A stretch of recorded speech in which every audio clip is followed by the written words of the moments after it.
यूहन्ना यूहन्ना इसके 14 अध्याय 23 और 24 23 24। यीशु ने उसको उत्तर दिया, यदि कोई मुझसे प्रेम रखेगा तो वह मेरे वचन को मानेगा और मेरा पिता उससे प्रेम रखेगा और हम उसके पास आएंगे और उसके हाथ वास करेंगे। ये बस हालेलुया। यीशु ने उससे उत्तर दिया, यदि कोई मुझसे प्रेम रखेगा तो वह मेरे वचन को मानेगा और मेरा पिता उससे प्रेम रखेगा और हम उसके पास आएंगे और उसके साथ वास करूंगा। जो मुझसे प्रेम नहीं रखता वह मेरे वचन को नहीं मानता और जो वचन तुम सुनते हो वह मेरा नहीं वरना पिता का है जिसने मुझे भेजा। हालेलुया। यीशु मसीह धरती पे वो सेवा करते समय अपने अंतिम समय अच्छे से बैठी नहीं तो चार डाल नहीं कोई बात नहीं। वो प्रभु ने अपने चेलों से ये ऐसे बातें करते हैं। उसने समझ लिया अभी अंतिम समय हमें इस धरती से हम निकल के स्वर्ग में जाने का वक्त आ गया है। अब इसलिए अभी जो कहना था वो अपने चेलों लोग से 12 चेलों लोग था, उनसे क्या क्या बात कहना था वो कहने के लिए वो निर्णय लेके ये बातों को कहा है। वही वचन को हम पढ़ते हैं। हालेलुया। तो आप लोग को मालूम पड़ेगा ना, कोई मरने के विस्तार में पढ़ा रहता ना, वो क्या करता मालूम है, ज्यादा धन दौलत रहेगा, बैंक बैलेंस रहेगा, जो व्यक्ति पैसा देने का लेने का ये सब बातें मन में रखते हुए 4-5 बच्चे लोग रहेगा तो हर एक आदमी को बुलाएगा। क्या बोलता है, तुमको वो जमीन लिखे रखा है, इतना गुंडा तेरे लिए लिखे रखा है, ऐसा तेरे को इतना इतना है, इतना भाग है, उसमें से एक भाग तुमको मैं दे रहा हूँ। ऐसे ऐसे बातों को कहेंगे तो हम जानते हैं। कोई मर गया तो क्या बोल ऐसा कैसा मर गया, वो मर गया क्या, ऐसा लास्ट में क्या बोला, ऐसा परिवार वाला पूछेगा। उसके मरण शब्द को क्या बोलता है, वो क्या कहा लास्ट में क्या कहा, ऐसा करके लोग पूछते हैं। ऐसे ये बात यहाँ पर लिखा है। यीशु ने अपने समय अंतिम समय आ गया, 3.5 साल उसने इस धरती पे सेवा किया था। वो सेवा किया और क्या आखिरी उसने इस धरती छोड़ के जाने का वक्त आया करके समझ के उसने ये बातों को कहता है। वही बात को हम पढ़ते हैं तो हम सब उसके संतान है, तो हमारे लिए कहा वो ये शब्द क्या कहता है। यीशु ने उससे उत्तर दिया, यदि कोई मुझसे प्रेम रखेगा तो वह मेरे वचन को मानेगा। हालेलुया। जो कोई व्यक्ति मेरे से प्रेम करता है, मेरे से प्रेम करता है, वो मेरे वचनों को क्या करेगा, मानेगा। वचनों को मानेगा मतलब क्या मानेगा, जो भी उसने मुंह से कहा वो शब्दों को मानकर चलना, वही मान के चलना, उसको स्वीकार करना, ऐसा भी बोल सकते हैं। देखिए हमारे जमाना ऐसा एक जमाना है, परमेश्वर को इनकार करने वाला एक दुनिया में हम जीवन बिताता है। परमेश्वर नहीं चाहिए दुनिया को, दुनिया के लोगों के लिए नहीं चाहिए। कौन है परमेश्वर, मैं काम करता है, मैं कमाता है, मैं खाता है, तुम लोग को परमेश्वर तुम्हारे पास रखो, मुझे नहीं चाहिए बोलेगा, परमेश्वर नहीं चाहिए। और ऐसा एक समाज में जीते हैं हम, एक झूठे प्रेम करने वाला ये दुनिया में समाज में हम क्या करता है, जीवन बिताता है। प्रेम मैंने क्या मालूम है, एक सुन एक महसूस करने वाला एक बात है, लेकिन वो क्या मालूम है, एक निर्णय करके अर्पण करके उसमें से ढंग से चल के हम जाएगा तो उस प्रेम को हम देख सकते हैं। वो एक निर्णय लेने वाला एक बात है, लेकिन एक अर्पण करने वाला एक सच्चाई बात है करके हम समझना चाहिए। हालेलुया। अभी 2 व्यक्ति शादी करता है तो क्यों करता शादी, समर्पण करता है। मैं आज से लेके तुम्हें मैं संभालूंगा, मैं मरण तक तुमसे क्या करता है, प्रेम करता है, मेरे सब तेरा है, तेरा सब मेरा है, ये वादा देता है कि नहीं। लोगों के बीच में बड़े शादी जो है वो बहुत बड़ा एक लोगों का जीवन में एक बड़े मुख्य एक टर्निंग पॉइंट होता है। हर कोई व्यक्ति उस दिन को चाहत करता है, वो समय में वादा देते एक दूसरे से, वादा देता है, वादा ऐसे देता है, मैं अंतिम तक तुमसे मैं प्यार करेगा। अभी वो आदमी बहुत कुछ कमाने वाला रहेगा, लाखों में पकड़ लेता रहेगा, उसके बाद बहुत धन दौलत रहेगा, हर किसी लड़की से प्यार किया, वो खूबसूरत रहेगा, बुद्धिमान रहेगा, अच्छा से रहेगा, लेकिन सच्चाई से प्यार करता है, वो क्या बोलेगा, वो लड़का क्या बोलेगा, मैं तुमसे शादी करूंगा। अच्छा कैसे शादी करेगा भाई, तो गरीब लड़की है, गरीब परिवार का है, अरे वो सब छोड़ो, तेरा दिल अच्छा है, तो वो दिल से बहुत खूबसूरत है, बाहरी दीदी से भी खूबसूरत है, दिल से भी खूबसूरत है, इसके लिए मैं तेरा साथ शादी कराना चाहता हूँ। मेरा घर में मैं बात करके शादी कराएगा, ऐसा करके बोल के घर में भी बात करेगा, पैसे के लिए कुछ कमी नहीं है, वो गरीब परिवार से आया वो लड़की को शादी करता है, तो शादी के समय अपना क्रिश्चियनिटी में एक उससे बातों को पूछता है, ऐसे बातों को पूछता है कि कवर्नेंट बोलता है उसको अंग्रेजी में, बोले तो वाचा बांधना हिंदी में, उससे क्या करता है, अभी वादा दो सबका सामने, वादा क्या देने का, इसके सब मेरा है, ऐसा वादा देने का। वो लड़की है, गरीब लड़की हो सकता है, लेकिन वो जो व्यक्ति है ना, उसके बाद बहुत धन दौलत रहेगा, तो भी शादी करने से उसका क्या हो जाता है, सब इनका हो जाता है और औरत का इसका हो जाता है। एक बात मैं बताता हूँ, जफ करके एक आदमी है, अमेज़न करके आप सुना रहेगा आप लोग को, वो क्या करता था, अमेज़न का बहुत बड़ा कंपनी है, दुनिया में श्रेष्ठ धनवान में से एक आदमी था, उसका नाम जफ है, और भी एक नाम है, विश्वास, मेरे को कान में नहीं घुसता, बोलने के लिए नहीं आता, जब तो समझ में आया, अच्छा ठीक है, अभी भी मेरे को बोलने के लिए नहीं आता, हो जाएगा ठीक है। और जब जो है इतना धन कमाया कि ऐसा कमाया, बहुत बड़ा धनवान है, वो नंबर 1 में भी पहुंचा, अभी नंबर 5-10 का अंदर है वो अपने औरत को क्या किया, डाइवर्स कर दिया था। डाइवर्स किया तो क्या करना पड़ा पता है, उसका धन में से कई परसेंटेज उसको देना पड़ा। देने के बाद वो औरत जो है दुनिया में औरतों में से श्रेष्ठ जो धनवान रहता ना, पैसा वाला, उसमें से एक गिना गया है। देखो क्यों मालूम है, विदेशी में ऐसा एक कानून रखा है, शादी करना भी बहुत बड़ी बात है, और डाइवर्स किया तो उसको बहुत बड़ा जुर्माना देना पड़ेगा, बहुत पैसा देना पड़ेगा। आजकल इधर क्या होता है, मारा मारी करके, लात मार के घर से बाहर निकल, तेरा कुछ नहीं करके हकाल देता है, और औरत लोग भी क्या करता, तू नहीं चाहिए, कोर्ट में केस डालेगा, चलता रहेगा, उनके बहुत हालत बेकार हो जाता है। लेकिन विदेशी में ऐसा नहीं है, कानून रहता है, वो कानून उसके ऊपर लागू होता है। अभी हम भी क्या है, हम लाचार व्यक्ति, हम गरीब परिवार का है, ये आकाश मंडल समझ लीजिए, आकाश मंडल, पृथ्वी, तारे, चंद्र, सूर्य, सब कुछ बनाया हुआ परमेश्वर हमसे क्या करता है, प्यार करता है। कैसा प्यार करता है, ऐसा प्यार किया कि तू मेरा बेटा है, मेरे सारे धन दौलत का तू हकदार है, ऐसा करके वादा देता है। यूहन्ना अध्याय 12 में क्या लिखा, जो कोई व्यक्ति उसको स्वीकार करता है वो उसके संतान हो जाता है। हालेलुया। अब कितना बड़ा धन्यवान आदमी है ना, सबके लिए ये एक समान है,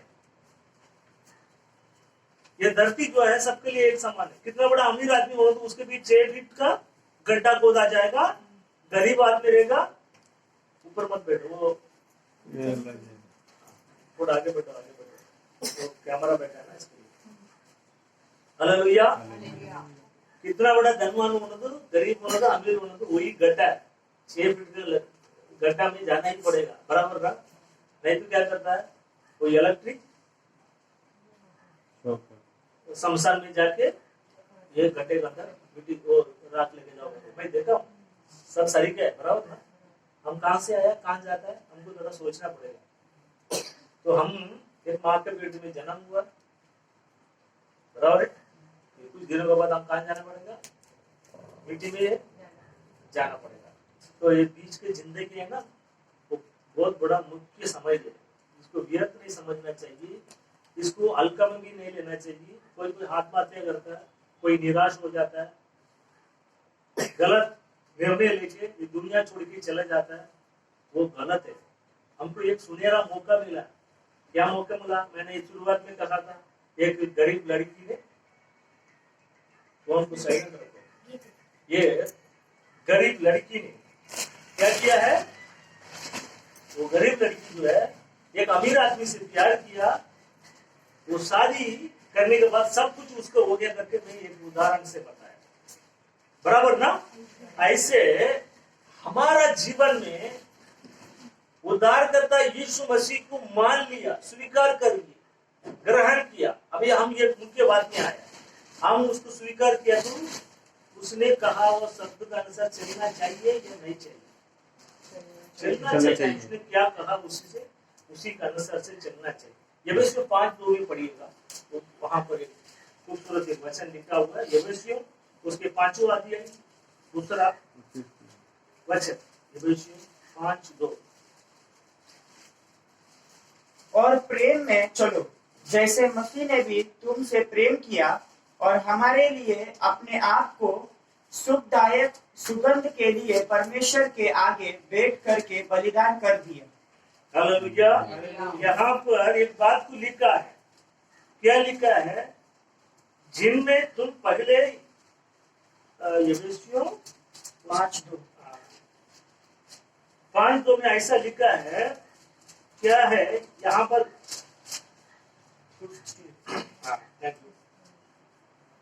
और प्रेम में चलो। कैसा चलना चाहिए? प्रेम में चलो, जैसे मसीह ने तुमसे प्रेम किया। यीशु ने प्रेम किया, कैसा प्रेम किया भाई? और हमारे लिए अपने आप को सुखदायक सुगंध के लिए परमेश्वर के आगे बैठ करके बलिदान कर दिया। हालेलुया। आप लोग ये पूजा पाठ करने वाला है ना मंदिरों में, कुछ ये कोयला डाल के वांगर है, पता है? उसमें कुछ चीजें डालते हैं इसमें, तो हमारे गाँव में सांब्रानी बोलता है, तो हिंदी में क्या शब्द है? सुगंध। वही लिखा यहाँ पर, सुखदायक सुगंध। सुगंध बोलेगा ना, वो मतलब इतना से रहता है, उसमें ऐसा डालेगा। हाँ, अच्छा, ठीक है, मराठी में बोलता है, वो डाल देता है। डालने के बाद कहते हैं एकदम ऐसा धुआं निकलता है। वो धुआं है ना, कैसा रहता है? एकदम सुगंध रहता है। और बत्ती अगरबत्ती, हर घर में अगरबत्ती रहती है हिंदू परिवार में। क्यों मालूम है? शाम का टाइम होता है ना, पूजा पाठ करता है, ऐसा करता है। क्यों मालूम है उसको? ये सुगंध कैसा फैलता है, ऐसे मेरे जीवन में मैं भी सुगंध देगा, मेरे स्वभाव सुगंध देगा, मेरे कार्य सब सुगंध देगा, ऐसा चिन्ह दिखाता है। ऐसा करेगा भाई, करेगा, ऐसे करेगा करके वो दिखाता है सुगंध। और क्या होता है? वो डालता ना, अंगार में डालता ना, वो क्या करता है? भस्म हो जाता है और सुगंध फैलता है, बराबर? शाम को करके। और परमेश्वर बैठ करके बलिदान कर दिया। अभी बैठ 2 बात लिखा है, ये सुगंध जैसा पुष्प फैला दिया और बलिदान। अभी आप लोग को इधर चर्च में जब भी हुआ, हर जगह में दान डब्बा में पैसा डालता है। पैसा कैसे डालता है? हमने कमाया वो पैसे में से कुछ पैसा क्या करता है? दान पेटी में दान डालता है। और दान पेटी में डालने के बाद पैसा आपका है क्या? वो धर्मगुरु का किसका हो जाता है? आप दान पेटी में पैसा डाल दिया, समझ लीजिए 10,000 रुपये डाल दिया। आप मन में निर्णय लिया, ये दान पेटी में डाल दिया, मैं चर्च में जाके 10,000 रुपये डालेगा। एक उदाहरण भी बोलता है, हिंदू लोग बहुत पैसा डालता है, लाखों में करोड़ों में डालता है, अपने दाहिना उठा के डाल देता है। जो भी है बहुत कुछ देता है। कोई है ना, गुंडा लोग, चोरी करने वाला, जो कर्मचारी को पेट में मार के, बड़ा अमीर लोग है ना, उधर उठा के डालता है, किधर अपने मंदिर में जाके डालता है। और उसका घर में काम करने वाला लोग 100 रुपये बढ़ा के तो बोले तो नहीं देगा। काम करने वाला को, सेठ जी बहुत अभी सब भाव बढ़ गया, पेट्रोल का दाम 100 रुपये तक पहुंचने वाला, 1000 रुपये बढ़ा के तो काम करने के तो करो, नहीं जाओ बोलेगा। और वो जाएगा कितना लंबा यात्रा करके दान डालने के लिए जाएगा, उधर खाना भी खिलाएगा। लेकिन ये दिन भूखा रह के थोड़ा कुछ रहेगा तो घर पे से खाना नहीं लेके आ सकता, तेरे को खाना इधर चाहिए तुमको, ऐसा बोलने वाला लोग है। वो लोग भक्ति करता है। यीशु क्या किया मालूम है? सुगंध बलिदान वो अपने आप को समर्पण कर दिया। हालेलुया। तो सुगंध और दान के रीति से क्या लिखा, बैठ करके बलिदान कर दिया।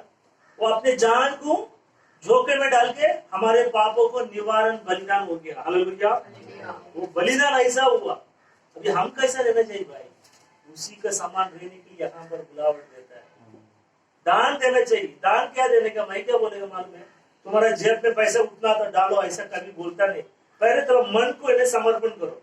तेरा मन हटीलिया और टेढ़ा रखे, तुम 10,000 नहीं 1 लाख डालेगा तो कुछ काम का नहीं है। मन को, शरीरों को क्या करना चाहिए, बावता हुआ बलिदान जैसा। पढ़िएगा रोमियो 12:1 को पढ़िए, एकदम वहां पर ये अच्छे से पिक्चर लिखा हुआ है। रोमियो 12:1 में लिखा है 12। इसलिए हाँ। हे भाइयों, मैं तुमसे परमेश्वर की दया स्मरण दिलाकर विनती करता हूँ कि अपने शरीरों को जीवित और पवित्र और परमेश्वर को भावता हुआ बलिदान करके चढ़ाओ। आमीन। यही तुम्हारी आत्मिक सेवा है। देखो, आत्मिक सेवा के लिए हमको बुलाया गया। ये शरीर को क्या करना चाहिए, बावता हुआ बलि के समान चढ़ना चाहिए।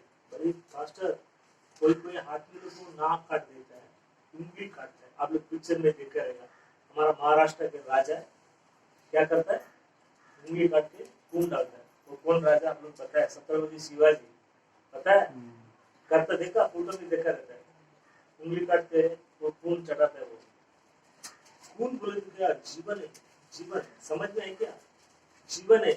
ये खून शरीर से पूरा निकल गया तो जान चला जाएगा, बराबर ना। वो खून जो है जीवन का। आज भी नरबली देता है कोई अपने बच्चे को, पहले बच्चे को क्या करता है, नरबली देता है। आपको एक कहानी मालूम रहेगा, अभी लेटेस्ट कहानी हो गया। एक पढ़ा लिखा एक प्रोफेसर, ये कॉलेज में प्रोफेसर है, वो अद्भुत काम करने के लिए अपना दोनों बेटी को नंगा करके बलिदान दे दिया रात को। अरे बहुत सुन के ना, बहुत मुझे मन बहुत दुख हो गया। पढ़ा लिखा आदमी लोग, उसको क्या करना चाहिए, ईश्वर का जो वरदान चाहिए, ईश्वर का वरदान चाहिए। कोई उसको जादू टोने वाला उसको एकदम भटका के ऐसा कर। दोनों बेटी था, दोनों बेटी एकदम कलेक्टर पढ़ने वाला था, दूसरा अच्छे मतलब स्थिति में आने वाला। उस बच्चों को बलिदान दे दिया। क्यों बलिदान दिया, ईश्वरीय अद्भुत कार्य करने के लिए अपने आप को, अपने बच्चों को बलिदान दे दिया। बलि, हर देवता क्या करता है, बलि मांगता है। बलि आप लोग कोई है ना, नाक एक नाक को काट के बलिदान देता बाबा। ये कलेव का आपका कहानी सुना रहेगा महाभारत में, पता है। एक कलेव बोलेगा तो वो बहुत बड़ा एक वीर था, अर्जुन से भी बढ़कर वो वीर था, पर लेकिन वो समाज में निचले वर्ग था। इसके लिए क्या किया, उसका जो गुरु जो है, उसका उंगली काट के बलिदान देने के लिए मांगा। अभी उंगली काटा तो धनुष बाण कैसे छोड़ेगा, कमजोर भी हो जाएगा ना, बराबर ना। ऐसे वो लोग बलि मांगा है। लेकिन यीशु ने क्या किया मालूम है, हमारा लिए वो स्वयं उसके शरीर को बलिदान जैसे दे दिया। अभी हम क्या करते हैं, हम शरीर का अभिलाषा में फंसे हुए हैं। हम अभी तक बलिदान नहीं दिया बराबर। ये दान डालता ना, दान डालते समय ऐसा करो, प्रभु मैं जो कुछ मेरे पास है वो डालता हूँ। अभी आप लोग हर हफ्ता तो डालते ही थे, मैं मेरे अपने आप को मैं दान में डालता हूँ प्रभु। मेरे शरीर को मैं क्या करता हूँ, दान के हिसाब से मैं अर्पण करता हूँ, मुझे स्वीकार करो करके आप लोग प्रार्थना करना चाहिए। वो प्रार्थना प्रभु को बहुत पसंद है। हालेलुया। यीशु ने क्या किया, ऐसे किया, बलिदान हुआ। क्रूस में वो मरा। किसके लिए मरा, क्या जरूरत था, कुछ भी जरूरत नहीं है, ऐसा मरने की जरूरत ही नहीं है। एक स्वर्गदूत की बेच के क्या करता था, सब कुछ छुटकारा दो, सब कुछ उड़ा लो, मेरे बच्चों के बोलो, यीशु का नाम मानता है, इसके लिए वो जाके बचाव करके बोल सकता था। लेकिन ऐसा नहीं किया, स्वयं आया था ये धरती पे। हालेलुया। एक नदी में बहुत पानी बहती जाता है, सब लोग देखते हैं, अरे ऐसा तो आया, ये नदी में बहुत पानी आया करके देखते बैठा। अचानक क्या हो गया मैंने, सब लोग देखा तो एक 9 साल का लड़का पानी में तैरता है, उधर वो नदी के पानी में तैरते चिल्लाता है, अरे बचाओ बचाओ बचाओ चिल्लाता है।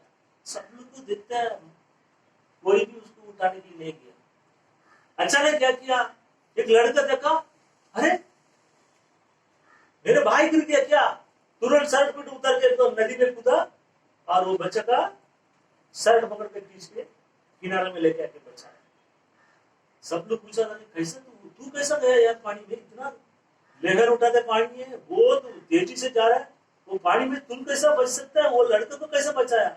अरे मेरा सगा भाई है वो मजाक करते करते करते ऊपर से नीचे गिर गया। अभी मैं देखा तो मैं थोड़ी बर्दाश्त कर सकता, इसके लिए तुरंत नहीं कूदी मारा और उठा के उसको बचाया करके। हालेलुया। यीशु भी हमें ऐसे किया, ये पाप की दलदल की कीचड़ों में, ये मौत की नदी में हम मरने की स्थिति में चलता था, वो खुद मार के हमको क्या किया, पकड़ के हमें बचाया। हालेलुया। उद्धार किया। अभी समझ में आ रहा है? ये उदाहरण से समझ में आता, हमको बचाने किया है। अभी हम क्या करना चाहिए? हमारा शरीर प्राण आत्मा को बलिदान का समान समर्पण करना चाहिए। वही यफेसियों 5:2 में लिखा है, तुम बलिदान दे दो, सुगंध बलिदान दे दो। पास्टर मैं पूरा क्रिसमस का खर्चा पूरा मैं उठा लेता हूँ, सही बात है। वो आदमी शराब का दुकान चलाएगा, प्रभु का महिमा होता है? नहीं होता।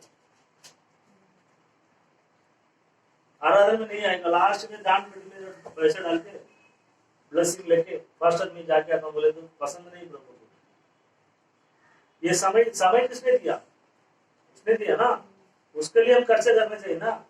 हफ्ता में पहले दिन हम आता है, बहुत अच्छी बात है, वो उसका महिमा के लिए आना चाहिए। मैं बार बार आप लोग से प्रभु के दया का निमित्त में आप लोग से रिक्वेस्ट करता हूँ, जल्दी आना चाहिए। आप लेट आता तो उसका अपमान करता ही की बात है, और कुछ नहीं। मैं बार बार कह चुका कि एक आदमी 10,000 देता है, 10 बजे आओ बोले तो क्या करेगा? 12 बजे आएगा, 1 बजे जाएगा, रेट पे देना दो ना, ऐसा थोड़ी है। अब ये 10,000 देता है यार, उनको खर्चे के लिए हाथ में से बोल दिया, चल फटाफट नहा धो के